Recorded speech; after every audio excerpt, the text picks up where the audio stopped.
Hello friends, வணக்கம். Welcome back to happy home makers kitchen. எல்லோரும் நல்லா இருக்கீங்களா? நம்ம கடைகளில் இந்த வத்தல் வடம் செக்ஷனுக்கு போனோம்னா கலர் கலராக ஜவ்வரிசி வடவும் பார்ப்போம். பார்க்குறதுக்கு ரொம்ப நல்லாயிருக்கும். இப்போ அதே மாதிரி நம்ம வீட்லேயே ஆர்கானிக்காக எந்த கெமிக்கல்ஸும் யூஸ் பண்ணாமல் நேச்சுரல் வெஜிடபிள் கலர்ஸ்லேயே எப்படி அந்த வடவத்தை பண்ணுறதுன்னு பார்ப்போமா? வாங்க. அதுக்கு முன்னாடி இந்த வீடியோ உங்களுக்கு பிடிச்சிருந்ததுன்னா லைக் பண்ணுறதுக்கும் நம்ம சேனலுக்கு சப்ஸ்கிரைப் பண்ணுறதுக்கும் மறக்காதீங்க. ஜவ்வரிசி எடுத்துக்கோங்க. எடுத்து நல்ல தண்ணி ஊற்றி முழுகிற அளவுக்கு இந்த மாதிரி தண்ணி ஊற்றி ஊற வச்சுக்கோங்க. இப்போது கலருக்காக நான் எல்லாம் நேச்சுரல் எடுத்திருக்கேன்.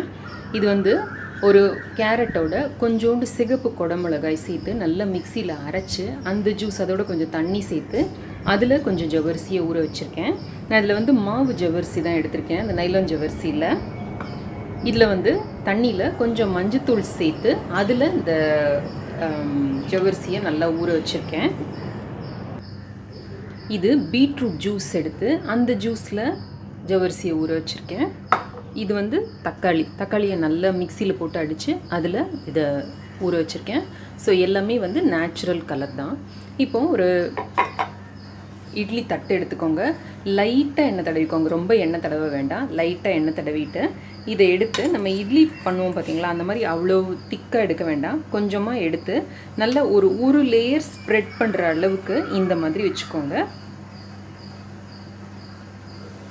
இதை இப்போ நம்ம இட்லி தட்டில் வச்சு ஒரு 10லேருந்து 12 நிமிஷம் வரைக்கும் வேக வச்சு எடுத்துப்போம்.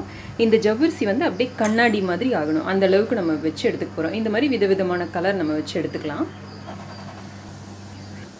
இதை இப்போ நம்ம இட்லி தட்டில் வேக வச்சு எடுத்துக்கலாம். இது நம்ம கற்பனைக்கு ஏற்றபடி விதவிதமான கலர் காம்பினேஷனில் கூட எடுத்துக்கலாம். விதவிதமான டிசைனில் வச்சுருக்கேன். இதையும் வேக வச்சு எடுத்துக்கலாம்.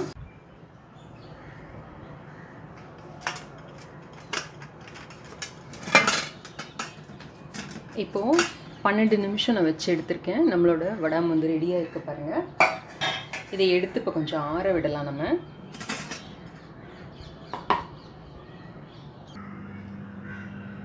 இப்போ ஒரு ஸ்பூன் வச்சு லைட்டாக அந்த ஓரத்தை இந்த மாதிரி எடுத்து விடுங்க.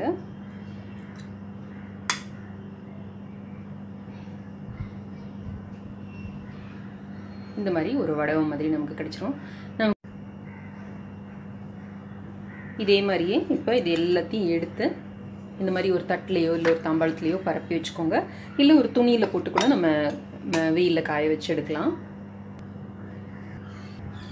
இந்த மாதிரி நம்ம எல்லா மாவையும் வேக வச்சு எடுத்துக்கலாம். நம்ம இட்லி தட்டு தான் யூஸ் பண்ணணும்னு அவசியம் இல்லை. நம்மக்கிட்ட இலை வடாமோட தட்டு இருந்ததுன்னா அதில் கூட இந்த மாதிரி ஊற்றி வச்சு இதையும் வேக வச்சு எடுத்துக்கலாம். ஸோ எப்படி நமக்கு வசதியோ அந்த மாதிரி செஞ்சுக்கலாம். இல்லை நமக்கு இலை வடாம் பிளேட் கூட இல்லை அப்படின்னா சின்ன சின்ன பிளேட்டில் கூட சின்ன சின்னதாக ஊற்றி வச்சு கூட நம்ம வேக வச்சு எடுத்துக்கலாம். இப்போ நம்ம இலையடை பிளேட்டில் வச்சதும் ரெடி ஆகிடுச்சு. இதையும் நம்ம எடுத்துடலாம். ஒருவேளை நீங்கள் இந்த ஜவ்வரிசியை ஊற வைக்கிறப்ப அது கொஞ்சம் தண்ணி ஆகிடுச்சுன்னா அதில் கொஞ்சம் நீங்கள் அரிசி மாவு கலந்துக்கிட்டிங்கன்னா நல்லா வந்துடும். இதை இப்படியே எடுத்து நீங்கள் வெயிலில் காய வைக்கிறதுனாலும் ஓகே, இல்லை இது சின்ன சின்ன பீஸாக கட் பண்ணி ஸ்கொயராக கட் பண்ணி இல்லை ரெக்டாங்கிளாக கட் பண்ணி காய வைக்கிறதுனாலும் ஓகே. நம்ம இஷ்டத்துக்கு எந்த ஷேப்பில் வேணால் நம்ம இதை கட் பண்ணி காய வச்சுக்கலாம்.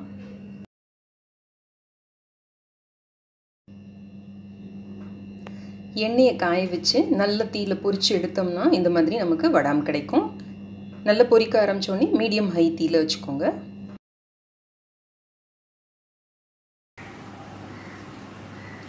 இந்த ரெசிபி உங்களுக்கு ரொம்ப பிடிச்சிருக்கும், பயனுள்ளதாகவும் இருக்கும்னு நினைக்கிறேன். பிடிச்சிருந்ததுன்னா லைக் பண்ணுறதுக்கும் சப்ஸ்கிரைப் பண்ணுறதுக்கும் மறக்காதீங்க. என்னோட மற்ற 2 சேனல் பிளாக் எல்லாம் கூட செக் பண்ணுங்கள். இணைந்திருங்கள் ஹாப்பி ஹோம் மேக்கருடன். என்னாலும் நன்றி, வணக்கம்.